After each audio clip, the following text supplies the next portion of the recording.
Hello guys, welcome to all of you. Welcome बच्चों। हम पढ़ रहे हैं ज्योमेट्री और ज्योमेट्री में आज हम पढ़ने वाले हैं क्वाड्रिलेटरल्स। क्वाड्रिलेटरल स्टार्ट कर रहे हैं बच्चों। ये भी बहुत इंपॉर्टेंट टॉपिक है। हमने ट्रायंगल्स पे देखे इससे पहले वीडियोस, आज क्वाड्रिलेटरल लेंगे। और क्वाड्रिलेटरल में हम पढ़ने वाले हैं कि क्वाड्रिलेटरल होता क्या है, टाइप ऑफ क्वाड्रिलेटरल्स होते क्या हैं, और साथ में उस पर किस किस तरह के क्वेश्चंस बनते हैं वो मैं इस वीडियो में आपके साथ डिस्कस करूंगा। इस पे मैं बच्चों दो वीडियोस बनाऊंगा। ये पहला वीडियो है क्वाड्रिलेटरल पे, एक वीडियो और आएगा जिसमें मैं क्वेश्चंस प्रैक्टिस भी करवाऊंगा आपको और एक दो एक्स्ट्रा चीज़ें भी बताऊंगा। तो क्वाड्रिलेटरल्स की शुरुआत करते हैं हम आज के वीडियो से। तो लिख लीजिए, टॉपिक का नाम है क्वाड्रिलेटरल्स।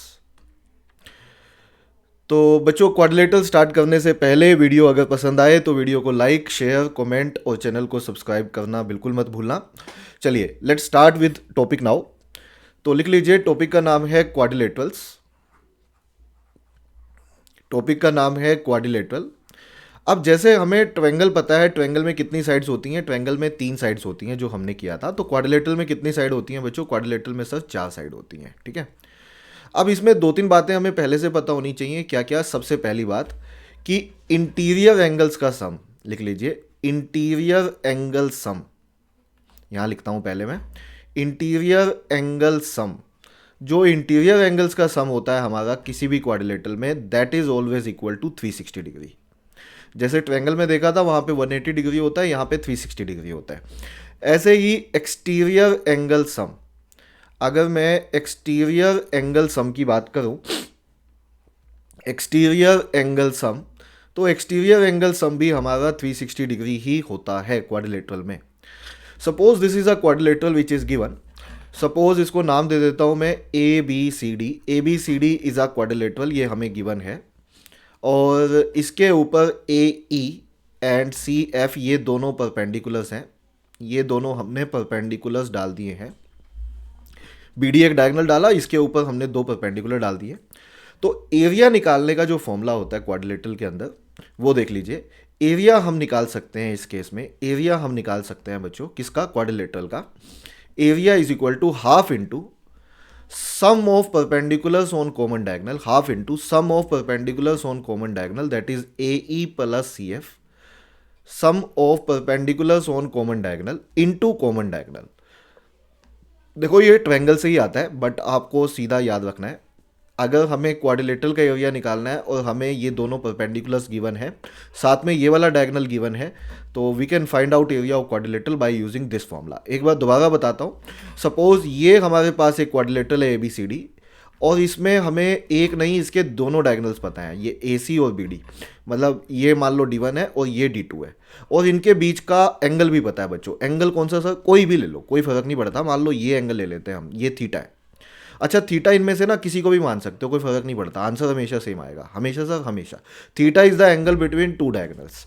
तो एरिया निकालने का फॉर्मूला हम ये भी लगा सकते हैं। किसका? एरिया ऑफ क्वाड्रिलेटरल निकालने का फॉर्मूला हम ये लगा सकते हैं। इससे भी एरिया निकाल सकते हैं, half into D1 into D2 into sine of angle between them, sine of angle between them. ठीक है, साइन थीटा। थीटा कोई भी एंगल इन दोनों डायगोनल्स के बीच का है। तो इससे भी एरिया निकाल सकते हैं, इससे भी क्वाड्रिलेटरल का एरिया निकाल सकते हैं, डिपेंड्स अपॉन कि हमें दिया क्या हुआ है, क्वेश्चन में गिवन क्या है। तो by using these formulas we can find out area of quadrilateral.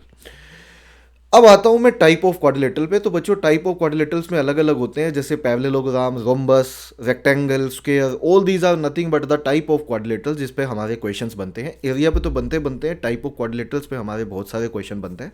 तो एक बार उसकी भी थ्योरी मैं आपको समझा दूं और फिर सीधे क्वेश्चंस की तरफ चलते हैं। तो लिख लीजिए, टाइप ऑफ क्वाड्रिलेटरल्स में सबसे पहला है पैरेललोग्राम। मैं चारों को एक्सप्लेन करूंगा। अच्छा, अगर आप लोग नोट कर रहे हो ना, जो बच्चे नोट करते हैं बच्चों, उसको हॉरिजॉन्टली नोट करना। एक फ्रेश पेज लेना, बिल्कुल ब्लैंक पेज, और हॉरिजॉन्टली बनाना जैसे मैंने ये बनाया हुआ है। इन चारों को मैं एक्सप्लेन करता हुआ चलूंगा आपको। तो सबसे पहला है हमारा पैरेललोग्राम। पैरेललोग्राम की क्या डेफिनेशन है? इसकी छोटी सी डेफिनेशन है बच्चों। इसमें अपोजिट साइड्स क्या होती हैं? Parallel and equal. लिख लीजिए, पैरेललोग्राम एक ऐसा क्वाड्रिलेटरल है जिसमें अपोजिट साइड्स क्या होती हैं? Opposite sides are parallel and equal. Parallel भी होती हैं और इक्वल भी होती हैं। Parallel and equal, parallel and equal, opposite sides parallel भी होती हैं और इक्वल भी होती हैं। जैसे जैसे अगर ये क्वाड्रिलेटरल है आपके पास ए बी, ये एक पैरेललोग्राम है ए बी सी डी, तो इसमें अपोजिट साइड्स पैरेलल भी हैं और इक्वल भी हैं। अब इसके क्वेश्चन जो बनते हैं वो हमारी प्रॉपर्टीज़ पे बनते हैं, तो इसकी प्रॉपर्टीज़ हमें पता होनी चाहिए। सबसे पहली प्रॉपर्टी है इसकी, फर्स्ट प्रॉपर्टी, इसमें किसी भी दो एडजेसेंट एंगल्स का सम हमेशा 180 डिग्री होता है। कोई भी सर, कोई भी बच्चों, जैसे angle A plus angle B, किन्हीं भी दो एडजेसेंट एंगल्स का सम 180 होता है, तो ये 180 होगा, ये दोनों एंगल, या कोई भी दो एंगल ले सकते हो आप कहोगे सर एंगल बी और एंगल सी लीजिए, तो मैं ये भी ले लेता हूँ। किन्हीं भी दो एडजेसेंट एंगल्स का सम हमेशा 180 डिग्री होगा। This is property number 1। Property number 2 ये है, प्रॉपर्टी नंबर 2 ये है, पैरेललोग्राम के अंदर अपोजिट एंगल्स पैरेललोग्राम के अंदर हमेशा इक्वल होते हैं। हमेशा सर, हमेशा बच्चों। Angle A is equal to angle C and angle B is equal to angle D. Opposite angles हमेशा इक्वल होते हैं, याद रहेगा हमें, opposite angles are always equal. Property number 3, इन पे क्वेश्चन बनेंगे, सब पे क्वेश्चन बनते हैं, ठीक है। मैं एक बार प्रॉपर्टी लिखवा दूंगा आपको, इसको अच्छे से नोट कर लेना, पूरा इसी में ही बता दूंगा सब कुछ, और फिर हम क्वेश्चंस पे आएंगे। तो थर्ड प्रॉपर्टी है, थर्ड प्रॉपर्टी लिखिए। थर्ड प्रॉपर्टी ये कहती है बच्चों कि अगर आप एक डायगोनल डाल देते हो, जैसे ये एक डायगोनल डाल दिया, तो कितनी ट्रायंगल बनी बताओ इसमें? इसमें दो ट्रायंगल बन गई सर, है ना, ये दो ट्रायंगल बन गई। तो प्रॉपर्टी ये है, लिख लीजिए, one diagonal divides parallelogram into two equal area triangles, मतलब दोनों का एरिया बराबर होता है। जो दो ट्रायंगल बनी है ना, उन दोनों का एरिया बराबर होगा हमेशा सर, हमेशा। प्रॉपर्टी नंबर 4, फोर्थ प्रॉपर्टी सुन लो। अगर आप दोनों डायगोनल डाल देते हो, ये लो दूसरा भी डाल दो, अब कितनी ट्रायंगल जनरेट हो गई? इस पैरेललोग्राम को कितनी ट्रायंगल्स में डिवाइड कर लिया हमने? 1 2 3 4। अब प्रॉपर्टी ये है कि इन चारों ट्रायंगल्स का भी एरिया हमेशा इक्वल होता है पैरेललोग्राम में। क्या सर? देखो प्रॉपर्टी ये है, two diagonals divides parallelogram into कितने? Into four equal area triangles. इन चारों का भी एरिया आपस में इक्वल होता है हमेशा, ठीक है। फिफ्थ प्रॉपर्टी, ये बहुत इंपॉर्टेंट है, fifth property, sum of square of sides. क्या sir? Sum of square of sides. अगर आप चारों साइड्स का सम ऑफ स्क्वायर कर देते हो, A B square, B C square, C D square और D A square, sum of square of sides is always equal to sum of square of sides is always equal to, किसके equal होता है? Sum of square of diagonals, मतलब A C square plus B D square के equal होगा किसी भी parallelogram में sir, किसी भी पैरेललोग्राम में बच्चों। तो ये प्रॉपर्टी यूज़ कहाँ होगी सर? बच्चों ये प्रॉपर्टी तब यूज़ होती है जब मुझे साइड्स पता हो पैरेललोग्राम की और इनमें से किसी एक डायगोनल का पता हो। मुझे साइड्स पता है पैरेललोग्राम की और किसी एक साइड का पता हो और मुझे दूसरी साइड निकालनी हो, तो by using this property I can find out, है ना। प्रॉपर्टी नंबर 6, टोटल 7 बताऊंगा। सिक्स्थ प्रॉपर्टी सुनो, पैरेललोग्राम में जो डायगोनल्स होते हैं दे बाइसेक्ट ईच अदर। क्या सर? दे बाइसेक्ट ईच अदर, मतलब कि जैसे ये इंटरसेक्ट हुए, दे बाइसेक्ट ईच अदर, ये इसके इक्वल होगा, ये इसके इक्वल होगा हमेशा सर, हमेशा बच्चों। देखो लिख लो, डायगोनल्स ऑफ पैरेललोग्राम या डायगोनल्स बाइसेक्ट ईच अदर, बस इतना लिख लो, diagonals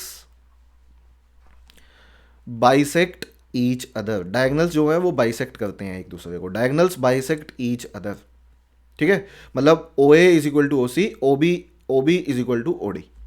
property number 7, seventh property नहीं है, बेसिकली एरिया निकालने का फॉर्मूला है। अगर आपको पैरेललोग्राम का एरिया निकालना है तो यू कैन फाइंड आउट, या तो आप निकाल सकते हो base into height upon it. इसमें हाफ नहीं करते, आपको याद होगा ट्रायंगल में हम हाफ लेते थे, इसमें हाफ नहीं लेना, बस base into height upon it. किसी भी साइड को बेस मानो और उस पर हाइट डाल दो, किसी भी साइड को बेस मानो और उस पर हाइट डाल दो, आपका आंसर आ जाएगा। या फिर क्या कर सकते हैं सर, किसी भी, हाँ जी, product of any two consecutive sides into sine of angle between them, है ना। आपको याद होगा, आपको याद होना चाहिए कि ट्रायंगल में बच्चों हाफ लिया करते थे, बस इसमें हाफ नहीं लेते, कोई भी दो साइड ले लें सर, कोई भी दो साइड बच्चों। जैसे अगर आपका मन करे बी सी और सी डी लें तो सर ले लो, बस एंगल उनके बीच का होना चाहिए, sine of angle between them. तो एंगल उनके बीच का कौन है? सी है, तो साइन ऑफ एंगल सी। तो ये 7 प्रॉपर्टीज़ हैं पैरेललोग्राम से रिलेटेड, इन पे क्वेश्चंस बनते हैं। अगली प्रॉपर्टी, इन्हीं को देख के हम इन्हीं को ही कंपेयर करके रोम्बस, रेक्टेंगल और स्क्वायर की भी लिख सकते हैं। ये 7 पैरेललोग्राम की याद रहे तो रोम्बस, रेक्टेंगल, स्क्वायर अपने आप ध्यान रहता है बच्चों। कैसे सर, वो देख लो। अब अगर मैं रोम्बस की बात करूं तो रोम्बस कुछ अलग नहीं होता, this is also a parallelogram. क्या सर, ये भी पैरेललोग्राम ही है, लेकिन कैसी पैरेललोग्राम है आप बताएंगे? This is a special case of parallelogram. ये एक ऐसी पैरेललोग्राम है, this is a special case of parallelogram where all sides equal, जिसकी सारी साइड्स बराबर होती है। मतलब कि जो पैरेललोग्राम में हमने पढ़ा सर, वो सब कुछ यहाँ अप्लाई हो सकता है, बिल्कुल हो सकता है बच्चों, क्योंकि ये पैरेललोग्राम से ही निकला है। ये पैरेललोग्राम से निकला है, लेकिन ये एक ऐसा पैरेललोग्राम है जिसकी सारी साइड इक्वल होती है। ये एक ऐसा पैरेललोग्राम है जिसकी सारी साइड क्या होती है, इक्वल होती है। बस इतनी सी बात ध्यान रखनी है हमें। मतलब कि है ये पैरेललोग्राम ही, इसकी सारी साइड्स इक्वल हैं। तो मैं इसको कंपेयर करने वाला हूँ, जो पैरेललोग्राम की 7 प्रॉपर्टीज हमने लिखी हैं उन्हीं से कंपेयर करने वाला हूँ। तो मैं टिक लगाऊंगा बस, ठीक है। जैसे इसमें अगर मैं टिक लगाता हूँ तो पहली प्रॉपर्टी वही की वही है बच्चों, पैरेललोग्राम से कंपेयर करके टिक लगा रहा हूँ। दूसरी प्रॉपर्टी वही की वही है, तीसरी प्रॉपर्टी वही की वही है, कोई चेंज नहीं। फोर्थ प्रॉपर्टी भी हम लगा सकते हैं यहाँ पे, क्योंकि है तो पैरेललोग्राम ही। और फिफ्थ भी लगा सकते हैं, कोई दिक्कत नहीं है। अब चेंजेस कहाँ होंगे? 6th और 7th प्रॉपर्टी में। देखो 6th प्रॉपर्टी में डायगोनल्स बाइसेक्ट तो करेंगे, लेकिन कोई बच्चा बता सकता है क्या? देखो डायगोनल्स तो बाइसेक्ट करेंगे क्योंकि पैरेललोग्राम से निकला है। लेकिन डायगोनल्स तो बाइसेक्ट करेंगे सर, लेकिन किस एंगल पे? At 90 degree. ये एंगल 90 होगा, ये वाला एंगल, ठीक है। तो लिख लो, इसमें थोड़ा सा चेंज है इसलिए लिखवा रहा हूं। Diagonals bisect each other, diagonals bisect each other. Diagonals bisect तो करेंगे sir, diagonals bisect each other, but कितने एंगल पे बच्चों? एट 90 डिग्री पे, 90 डिग्री एंगल पे। और यहाँ से एक 7th प्रॉपर्टी भी आ जाती है, पर्टिकुलरली फॉर रोम्बस। अगर इसके डायगोनल D1 D2 हैं, ये डायगोनल D1 है और इधर वाला डायगोनल पूरा कंप्लीट D2 है, तो एरिया निकालने का फॉर्मूला हम इसमें यूज़ कर सकते हैं, half into D1 into D2। बच्चे कहेंगे सर ये फॉर्मूला कहाँ से आया? तो बच्चों मैं बता देता हूँ हमने अभी अभी एक फॉर्मूला पढ़ा था, ये याद होगा। देखो क्वाड्रिलेटरल में निकालने का, half into D1 into D2 into sine theta.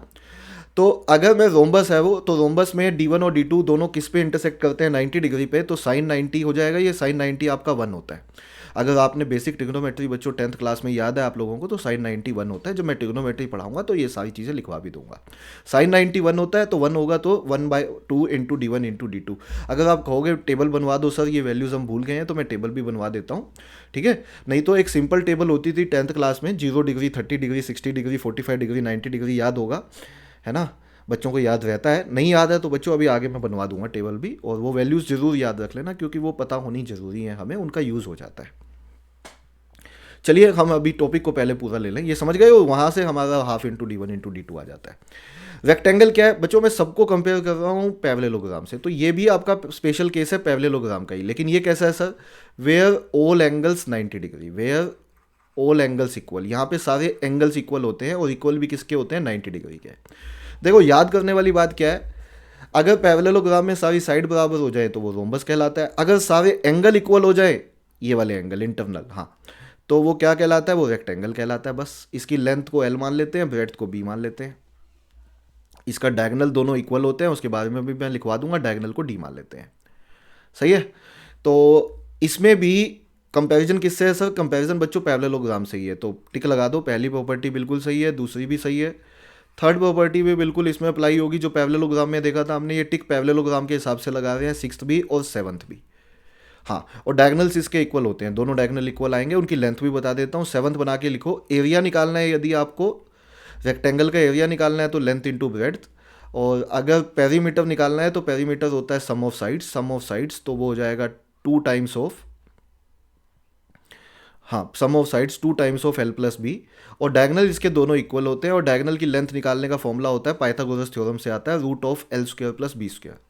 किससे आता है सर? पाइथागोरस थ्योरम से। इसमें भी लिख लो, रोम्बस के केस में पेरीमीटर क्या कितना हो जाएगा? Sum of side that is 4a। सही है। लास्ट पे आते हैं, अभी पढ़ते हैं हम स्क्वायर के बारे में। तो स्क्वायर को अगर मैं देखूं तो ये भी स्पेशल केस है पैरेललोग्राम का ही, लेकिन बता सकते हो, देखो सिर्फ साइड बराबर हुई तो रोम्बस, सिर्फ एंगल बराबर हुए तो रेक्टेंगल। तो आप समझ गए होंगे ये एकदम सिमेट्रिकल है। वो पैरेललोग्राम जहां पे क्या हो, वेयर ऑल साइड्स इक्वल, जहां पे सारी साइड्स तो बराबर है ही हैं, वेयर ऑल एंगल्स इक्वल, दोनों चीज़ें होंगी, दोनों। जिसमें दोनों खासियत हों वो स्क्वायर कहलाता है बच्चों। स्क्वायर और रोम्बस में फ़र्क पता लगा सभी बच्चों को? रोम्बस में केवल साइड इक्वल होती हैं, एंगल नहीं। स्क्वायर में साइड भी इक्वल होती है, एंगल भी इक्वल होते हैं, मतलब सारे एंगल भी 90-90 होते हैं, सारी साइड भी बराबर होती है, एकदम सिमेट्रिकल है ये सारी साइड भी ए हो जाएंगी। तो यहाँ पे अगर मैं टिक लगाऊं पहली प्रॉपर्टी पे टिक, दूसरी पे, ये सारे टिक किसको देख के लग रहे हैं सर? बच्चों पैरेललोग्राम को देख के लग रहे हैं।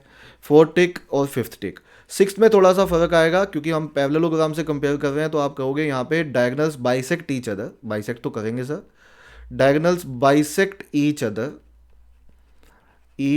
लेकिन कितने पे? At 90 degree angle. कितने पे? 90 डिग्री एंगल। और इसमें भी डायगोनल्स दोनों बराबर होते हैं। मैं आपको लेंथ बता देता हूँ। एरिया निकालना है तो इसमें ए स्क्वायर यूज़ करते हैं, पेरीमीटर निकालना है तो 4a, और डायगोनल निकालने का बच्चों इसमें फॉर्मूला होता है हमारा √2a। डायगोनल अगर निकालना है तो दैट इज़ √2a। जैसा कि बच्चे कह रहे हैं, बच्चों मैं अब क्वेश्चंस पे आता हूँ और क्वेश्चंस में देख लेना, मैं आपको वो टेबल भी बनवा देता हूँ ट्रिग्नोमेट्रिक फिलहाल, just for the sake of make you understand, geometry आपको समझ में आ जाए उसके लिए मैं आपको टेबल बनवा देता हूँ, अदरवाइज तो ट्रिग्नोमेट्री में करेंगे। बट पहले क्वेश्चन लेते हैं। Let's start with this question. आइए इस सवाल से शुरू, या ये वाला क्वेश्चन बाद में लेते हैं, पहले ये वाला क्वेश्चन लेते हैं। Simple question. यहाँ पे मैं पहले, आप टेबल भी बना लो, एक छोटी सी टेबल बना लो बच्चों। टेबल कौन सी सर? साइन कोस टेन की वैल्यू पता होनी चाहिए, अगर नहीं पता है तो पता होनी चाहिए बच्चों। जिसको पता है बहुत अच्छी बात है, कोई अलग नहीं बनवा रहा, जो आप 10th क्लास में करके आए हो वही टेबल मैडम सिखाती थी। और मैडम एक बड़ी बात बड़ी प्राइड के साथ कहती थी, मतलब हमारी मैडम तो कहती थी, पता नहीं आपकी मैडम ने बोला या नहीं बोला, बच्चे कहते हैं हमें तो सर पढ़ाते थे। सर बेटा एक ही बात है ना, पढ़े तो हुए हो कि बस साइन की वैल्यू याद कर लो। मतलब हमारी मैडम पता बहुत ही कॉन्फिडेंस के साथ कहती थी, बस साइन की वैल्यू याद कर लो, साइन की वैल्यू याद रख लो, कोस और टेन की तो मैं सिखा दूंगी। मतलब कैसे इतना कॉन्फिडेंस आता था मैडम में, तो वो देख लो, वो देख लो। साइन की वैल्यू क्या क्या होती हैं बताना जरा। बच्चे कहते हैं हमें भी पता है सर। हाँ मैं जानता हूँ तुम्हें पता है, मैं तो ऐसे ही तुम्हारे साथ, हाँ मजाक कर रहा हूँ। देखो साइन की वैल्यू क्या क्या होती है, साइन 0 0, ये 1/2, ये कितनी होती है 1/√2, ये वैल्यू कितनी होती है √3/2, साइन 90 कितना होता है 1। और कोस पे कैसे मैडम क्या बोलती थी, बस इनका उल्टा कर दो, क्या इनका सबको उल्टा दो, इनको सबको ऐसे उल्टा दो, तो ये 1 हो गया, ये √3/2 आ गया, 1/√2 का 1/√2 ही रहा, ये 1/2 यहाँ उठ के आ गया, 0 यहाँ पे चला गया। और 10 के लिए क्या कहती थी, बस साइन बाय कोस कर दो, साइन बाय कोस कर देते हैं तो ये 0, ये 1/√3, ये 1, ये √3 और ये अनडिफाइंड। अच्छी बात ये है हमें आज भी यही टेबल पता होनी चाहिए। As far as geometry is concern अपने को इतनी टेबल से काम चल जाएगा बेटा, ठीक है। ये टेबल ध्यान रख लेना। अब आंसर दो मुझे इस क्वेश्चन का, बहुत ही ज़्यादा आसान सवाल है। तो क्वेश्चन नंबर 1 का आंसर है, सॉल्यूशन है, क्या सॉल्यूशन बनेगा इसका? A B C D parallelogram है, एंगल डी ए बी दिया हुआ है, बी सी और सी डी साइड है बच्चों, तो इनके बीच का ही तो एंगल है बी सी और सी डी। अच्छा उसके बीच का कहाँ है सर? बच्चों उनके बीच का ही है, देखो यहाँ पे ए बी सी डी अगर आप पैरेललोग्राम बनाते हो, ए बी सी डी यदि पैरेललोग्राम बनाते हो, ए बी सी डी, तो इसके अंदर हमें क्या क्या गिवन है? बी सी गिवन है 5, सी डी गिवन है 10, और ये एंगल 60 गिवन है, लेकिन मैंने कहा था अपोजिट एंगल इक्वल होते हैं, तो ये भी 60 होगा। Yes sir. और एरिया ऑफ पैरेललोग्राम कैसे निकाल सकते हो आप? Product of to consecutive sides, क्या बताया था? 5 × 10, product of to consecutive sides into sine of angle between them, याद है ना फॉर्मूला एरिया निकालने का? तो एरिया निकालने का पैरेललोग्राम में, तो ये हो जाएगा 50 × √3/2, तो 2 ये कैंसिल आउट हो जाएगा 25, तो 25 √3 आंसर होना चाहिए। यही क्वेश्चन का सही उत्तर है, यही सवाल का सही आंसर है, बस ये लगा दो और यही आंसर है बच्चों क्वेश्चन का। चलो बढ़ते हैं सेकंड क्वेश्चन की तरफ। अच्छा इस पे ना मैं खूब प्रैक्टिस करवाने वाला हूँ, अभी ना पूरा नहीं पढ़ाया, एक वीडियो और आएगा, एक दो टॉपिक और पढ़ाने वाला हूँ, है ना। मुझे बताना वीडियो में कौन से टॉपिक हैं, मैं 1-2 टॉपिक और पढ़ाने वाला हूँ। मैं चाहता हूँ कि बच्चों में क्यूरोसिटी रहे, क्यूरोसिटी बहुत ज़रूरी है बच्चों। Question number 2। अच्छा सेकंड क्वेश्चन पे आने से पहले थोड़ा टेलीग्राम चैनल के बारे में बता दूं बच्चों को, जिन बच्चों को नहीं पता बच्चों, हमारा फ्री टेलीग्राम चैनल है, जिस बच्चे ने ज्वाइन नहीं किया है आज ही कर सकते हैं। फ़ायदे क्या हैं, फ़ायदे सुन लीजिए। सारे वीडियो लेक्चर्स मेजर टॉपिक्स पे आपको इसमें मिल जाएंगे विद पीडीएफ, जो मैं आपको यहाँ पे पढ़ा रहा हूँ इसकी पीडीएफ भी वहाँ पे अवेलेबल होगी, ऐप में अवेलेबल होगी। मिनी मॉक्स मिल जाएंगे जिसमें 10 to 15 क्वेश्चन होंगे जिस पे आप प्रैक्टिस कर सकते हैं। मेंटोरशिप स्ट्रीम्स विद प्रिंसर एंड हमारे जो भी DU जेट या IP मैट के प्रीवियस ईयर के टॉपर्स हैं वो मेंटोरशिप स्ट्रीम्स आपको इस टेलीग्राम चैनल पे मिल जाएंगी। लेटेस्ट अपडेट मिलती रहेंगी आपको, एग्ज़ाम से रिलेटेड वोकेबलरी वर्ड्स मिलते रहेंगे डेली बेसिस पे, करंट अफेयर से रिलेटेड इन्फॉर्मेशन भी आपको इस टेलीग्राम चैनल पे मिलती रहेगी। तो अभी तक ज्वाइन नहीं किया है तो बच्चों ये हमारा टेलीग्राम चैनल है जिसको आप आज ही ज्वाइन कर सकते हैं। चलिए आ जाइए क्वेश्चन नंबर 2 की तरफ। तो सेकंड क्वेश्चन हम कौन सा लें, ये लेते हैं। चलो सेकंड क्वेश्चन ये वाला करते हैं। तो क्वेश्चन नंबर 2 देखो, diagonals of a quadrilateral are of length 6 centimetre and 8 centimetre. तो डायगनल्स क्या है, एक 6 सेंटीमीटर है, दूसरा 8 सेंटीमीटर है। कहता है diagonals bisect each other at 90 degree. मुझे बताओ, अभी तो उसने क्वाड्रिलेटरल बोला था, लेकिन अगर वो 90 डिग्री पे बाइसेक्ट कर रहे हैं तो पक्का क्या बन गया सर, पक्का रोम्बस तो बन गया, क्योंकि diagonals bisect each other at 90 degree rhombus में होते हैं। देखो बेटा, अभी स्क्वायर का नहीं पता है ना, स्क्वायर का इसलिए नहीं पता क्योंकि स्क्वायर आगे की बात है, वो स्पेशल केस है जहाँ पे एंगल भी इक्वल होते हैं, सब कुछ इक्वल होता है उसमें। लेकिन एक बात पक्की है कि अगर किसी क्वाड्रिलेटरल के डायगोनल्स बाइसेक्ट ईच अदर 90 है तो रोम्बस तो पक्का बन जाएगा। रोम्बस के बाद स्क्वायर बनेगा या नहीं वो पता नहीं, रोम्बस पक्का है ये। तो ये हमें हिंट मिल गया कि ये किसकी बात कर रहा है, ये रोम्बस की बात कर रहा है। तो रोम्बस बना दीजिए आप ऐसे करके, ये रोम्बस है आपका। और इस रोम्बस के अंदर हमें डायगोनल्स दिए हुए हैं, एक 6 है एक 8 है। तो आप एक बात बताओ मुझे, diagonals bisect each other at 90 degree होता है, हमें पता है। तो ये 3-3 हो जाएंगे और इधर वाला बच्चों 4-4 हो जाएगा, ये 4-4 हो जाएंगे। Yes sir. और इसमें पाइथागोरस थ्योरम लगा के किसी भी एक ट्रायंगल में इसमें ले लो, ये 3 है ये 4 है, तो ये साइड निकल आएगी root of 3 square plus 4 square. तो रूट ऑफ 25 हो जाएगा, ये रूट ऑफ 25 आपका 5 होता है, तो ये साइड आपकी 5 निकल आई। तो ये 3 है ये 4 है, तो ये 5 आ गई, ये साइड आपकी 5 आ गई। आपसे पूछा था what is the length of the side of the quadrilateral, तो हम कहेंगे 5 साइड होनी चाहिए, यही सवाल का उत्तर है। This is the right answer of this question. यही पूछा था बच्चों, तो 5 इसका आंसर हो जाएगा क्वेश्चन का। तो इसमें पहचानने वाली बात क्या थी सर, इसमें पहचानने वाली ये बात ये थी कि इसके अंदर हमारा रोम्बस है ये, क्यों, क्योंकि diagonals bisect each other at 90 degree है। आई होप सो ये बात सभी बच्चों को समझ में आ गई है। Is it clear to all of you. चलिए बढ़ते हैं एक और क्वेश्चन की तरफ, क्वेश्चन नंबर 3। ये वाला सवाल लो बच्चों, एक और रोम्बस पे क्वेश्चन। तो क्वेश्चन नंबर 3 देखो, diagonals of a rhombus are 10 centimetre and 12 centimetre. Rhombus बोला ही है उसने, तो ये रोम्बस बना लेते हैं हम ऐसे करके। हमें रोम्बस गिवन है, this is the rhombus which is given. और क्योंकि ये डायगोनल्स रोम्बस के हैं तो they should bisect each other at 90 degree, तो बाइसेक्ट हो गई है 90 डिग्री पे। तो ये 5-5 हो जाएगा, कोई भी ले लो, ये 6-6 हो जाएगा क्योंकि 12 का आधा 6-6। तो ये 5 है ये 6 है, वैसे ही ये निकाल लेंगे, ये कितनी आ जाएगी root of 5 square plus 6 square. इसको सोल्व करोगे रूट ऑफ 25 प्लस 36, ये वैल्यू आ जाएगी आपकी रूट 61। बोलो ये सही है, इसकी साइड रूट ऑफ 61 आ गई। लेकिन वो पूछ रहा है, अब सवाल पढ़ो और आंसर करो, क्योंकि सवाल कुछ और है, क्वेश्चन कुछ और है, पूछ कुछ हो रहा है हमसे। कहता है what approximately is the perimeter of A square with A side 1.25 side times side of a rhombus. तो रोम्बस की साइड कितनी आई है, रोम्बस की साइड आई है सर रूट 61। तो साइड ऑफ स्क्वायर कितनी हो जानी चाहिए बच्चों, साइड ऑफ स्क्वायर हो जानी चाहिए सर, साइड ऑफ स्क्वायर हो जानी चाहिए 1.25 times of side of rhombus. जिस स्क्वायर की वो बात कर रहा है उसका 1.25 टाइम्स, तो ये साइड ऑफ स्क्वायर हो गई। और पेरीमीटर पूछ रहा है वो स्क्वायर का, पेरीमीटर पूछ रहा है वो स्क्वायर का, तो वो होता है 4 times of side of square. तो 4 टाइम्स ऑफ किसका, 4 टाइम्स लेंगे हम 1.25 ऑफ रूट ऑफ 61। तो ये वैल्यू हो जाएगी आपकी 5 रूट 61। तो इस क्वेश्चन का आंसर होना चाहिए 5 रूट 61, यही सवाल का सही उत्तर है। This is the right answer of this question. तो आई होप सो बच्चों को समझ में आ रहा है, ऐसा कुछ भी नहीं है बच्चों जो हम नहीं समझ सकते। बहुत अच्छे बच्चे हैं आप, बहुत अच्छे से समझते हैं, मैं जानता हूँ, और बिल्कुल अच्छे से नोट कर रहे होंगे, ये भी मैं बिल्कुल समझ पा रहा हूँ। चलिए आगे बढ़ने से पहले एक बार प्रीमियम कोर्स के बारे में बताता हूँ बच्चों, फिर और क्वेश्चन करते हैं। तो प्रीमियम कोर्स के बारे में जान लीजिए। तो जिन बच्चों को नहीं पता मैं बता देता हूं बच्चों, प्रीमियम कोर्स है हमारा जिसमें आपको सारे थोरो लेक्चर्स मिलते हैं सभी टॉपिक से रिलेटेड, हैंड रिटन बुक्स मिलती हैं, ये फैकल्टी द्वारा बनाई गई हैं, जिसमें easy medium difficult assignment questions, conceptual question, हर तरीके के क्वेश्चन इसमें अवेलेबल है। एग्जाम स्पेसिफिक मॉक्स हैं जो कि एग्जाम स्पेसिफिक इन्वायरमेंट में लिए जाते हैं आपके। लाइव मेंटोरशिप है प्रिंस सर के साथ, ये बैच स्पेसिफिक होती है, इसमें पर्सनल टच बच्चों ज़्यादा रहता है, ठीक है। लाइव मैराथन्स होते हैं, ये आपके फैकल्टीज़ के साथ होते हैं, मेरे साथ होते हैं, इसमें हम रिवीजन करवाते हैं बच्चों को, कुछ और नए टॉपिक्स बताते हैं, तो ये भी बहुत इंपॉर्टेंट रहता है। और ज़्यादा जानकारी के लिए आपको और कुछ पूछना है तो इस नंबर पे आप व्हाट्सएप करके पूछ सकते हैं, और चाहें तो इस नंबर से आप आगे 150 से भी ज़्यादा डेमो वीडियोज़ का भी फ़ायदा उठा सकते हो।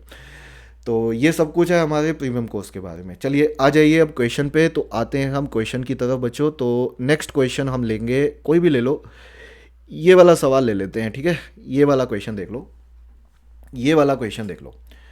तो ये क्वेश्चन है, in parallelogram A B C D the measure of angle A and angle B are this and this, what is the type of quadrilateral is this parallelogram. अभी पैरेललोग्राम है और उसके जो एडजेसेंट एंगल्स हैं, ये दोनों adjacent हैं, वो ये दोनों हैं बच्चों। मैंने क्या बोला था आपको, पैरेललोग्राम में एडजेसेंट एंगल्स का सम सर कितना होता है, 180 डिग्री होता है। तो इन दोनों का सम, एंगल ए और एंगल बी का सम पैरेललोग्राम के हिसाब से 180 डिग्री होना चाहिए। Yes sir.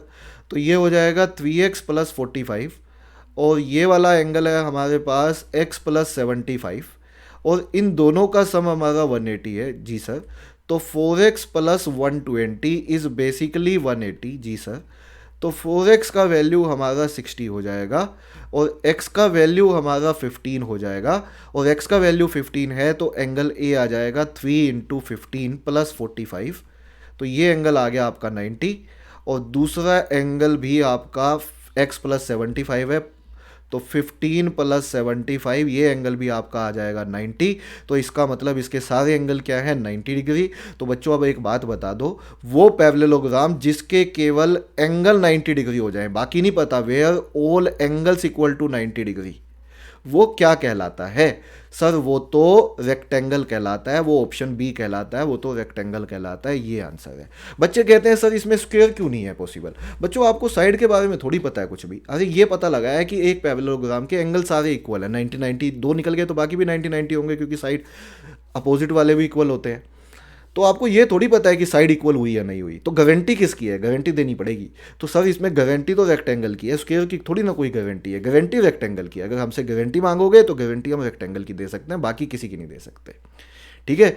एक ऐसा पैरेललोग्राम जिसके सारे एंगल 90 डिग्री हो जाते हैं, वो बच्चों हम पूरी गारंटी के साथ सिर्फ रेक्टेंगल बोल सकते हैं। बाकी तो पॉसिबिलिटी है, स्क्वायर तो एक पॉसिबिलिटी है, गारंटी नहीं है। तो बच्चों को मज़ा आया आज की क्लास में, ऐसा मैं एक्सपेक्ट करता हूँ। बच्चों एग्जांपल और लूँगा, ठीक है। आज की क्लास में मैं ज़्यादा एग्जांपल नहीं ले पाया क्योंकि थ्योरी मैंने समझाई, बट आई एम श्योर कि ये एग्जांपल बच्चों को समझ में आए। एक क्वेश्चन मैं आपको होमवर्क के लिए दे देता हूँ, ये वाला क्वेश्चन एज अ होमवर्क रख लो। ऑप्शन सुन लो, ऑप्शन रहेंगे आपके इस क्वेश्चन के लिए 40, 96, 80 और नन ऑफ दिस। बहुत सोच के आंसर देना, ठीक है, बहुत ज़्यादा सोच के आंसर देना। मैं इसलिए बोल रहा हूँ बहुत ज़्यादा सोच के आंसर देना, क्योंकि बच्चे बिना सोचे जब आंसर देते हैं तो बच्चों इसका क्वेश्चन का आंसर बच्चे गलत बताते हैं। नन ऑफ दिस, तो ये 4 ऑप्शन है। आई एम श्योर सभी बच्चे इसका आंसर निकालेंगे, बट गलत ना निकालें, बड़ा सोच के आंसर लिखना कमेंट बॉक्स में। मुझे इंतजार रहेगा आपके आंसर का। बच्चों को आज की क्लास पूरी समझ में आई अच्छे से, ऐसा मैं एक्सपेक्ट करता हूँ। नोट्स अच्छे से बना लिए होंगे बच्चों ने, ऐसा मैं एक्सपेक्ट करता हूँ। वीडियो को बच्चों ने लाइक कर दिया होगा, ऐसा बिल्कुल मैं एक्सपेक्ट करता हूँ बच्चों।